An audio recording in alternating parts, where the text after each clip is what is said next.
defense is 50% of the game, and that it is undervalued so far in the MVP race, because I believe I'm the most impactful player defensively in the league. So that was Victor Wembanyama earlier this week, and then Wemby backed up his talk by dominating yet again last night, finished with 19 points, 15 rebounds, and a ridiculous 7 blocks in the Spurs' 123-98 win over the Grizzlies. Now, people around the league took notice of his comments earlier in the week, including Warriors forward Draymond Green. Listen to him. An indictment on the game. Does Draymond have a point when he says that? Jay Will, I see you shaking your head. What do you think? No, it's not an indictment on the game. That's Draymond's indictment on media and the way the game is covered.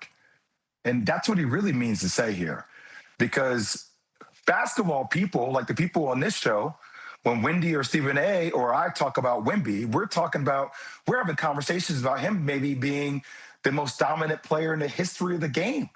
And it always starts with what he does on the defensive end, that he blocks out the sun, or every shot that comes towards the rim, he can contest or deflect or change or alter shots around the rim.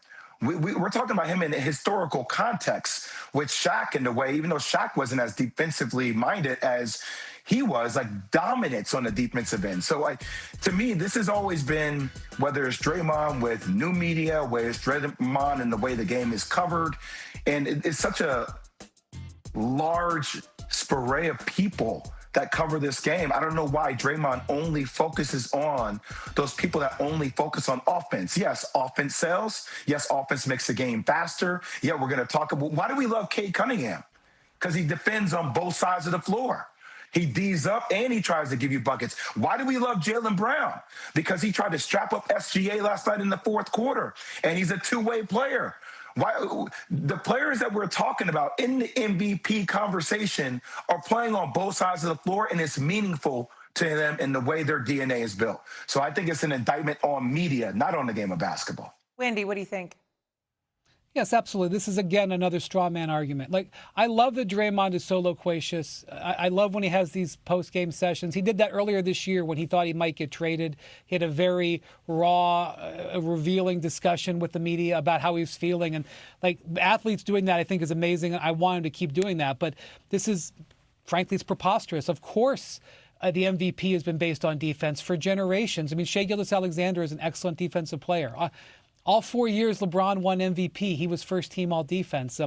How far do I got to go back? Hakeem Olajuwon, Tim Duncan, Michael Jordan. I think he won 6 MVPs 4 of those years. I think he was all defense. What do you think? It didn't matter. Giannis Antetokounmpo, both of his MVPs, he was all defense. 1 year he won the MVP and the Defensive Player of the Year.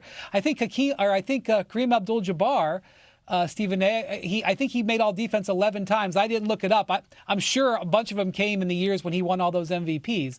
Yes, there are certain years when there are offensive players who may win the MVP, such as when Jokic has won it, which I think is kind of the undercurrent maybe he's talking about here. I don't know. But, and like he referenced Evan Mobley in this rant.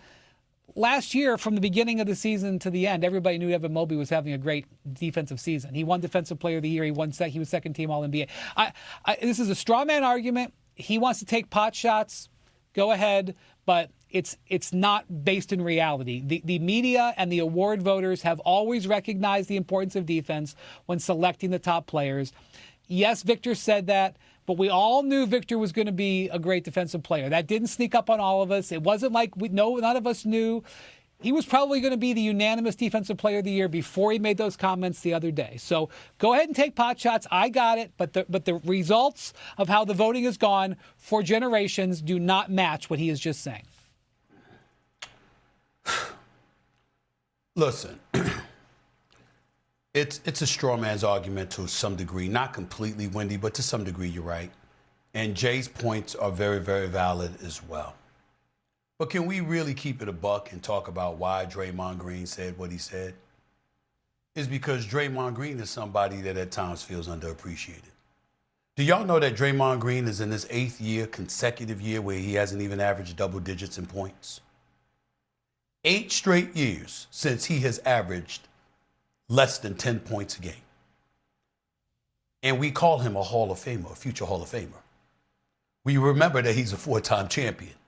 And we also say Steph Curry and Klay Thompson and those boys don't have a championship without Draymond Green. So clearly, there's some feelings there.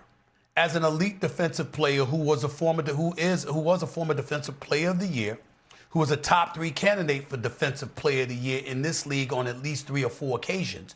That's who Draymond Green is, and that's who the individual that was talking.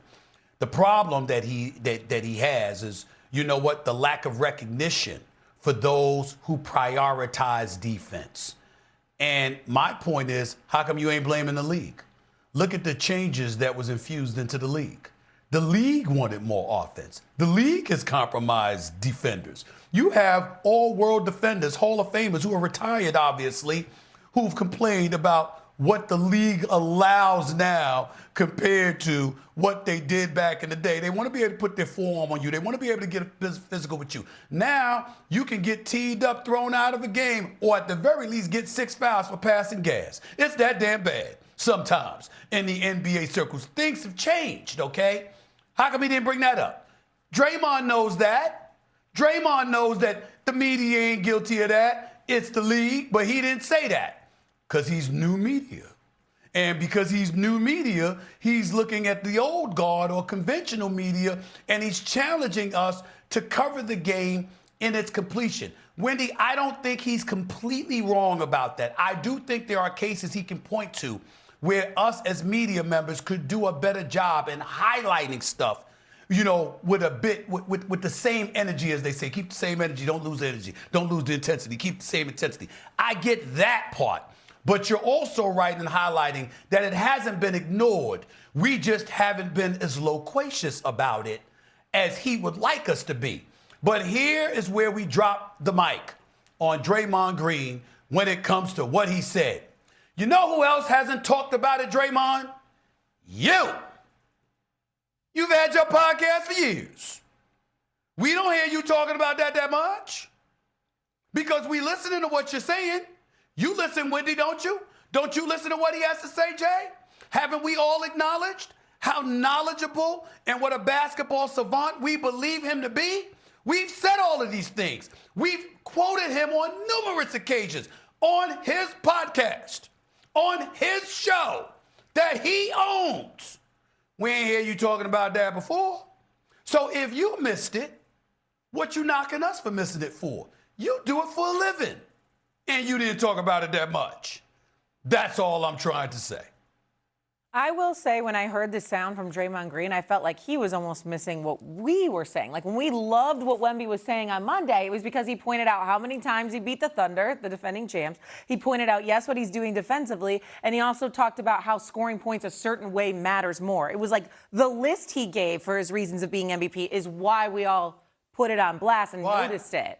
Not because of what he said about him being a player. But Shay, Draymond knew all of that, but that wasn't the point he wanted to make.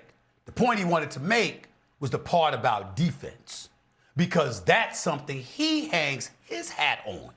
And so somebody, a contemporary, bringing attention to what makes Draymond Green a Hall of Famer, Draymond pointed that out, and he's not wrong. He's not wrong in terms of the fact that we could highlight it a bit more. My point is, you new media, bruh. You got a microphone, you got a camera. When you been talking about it? You haven't.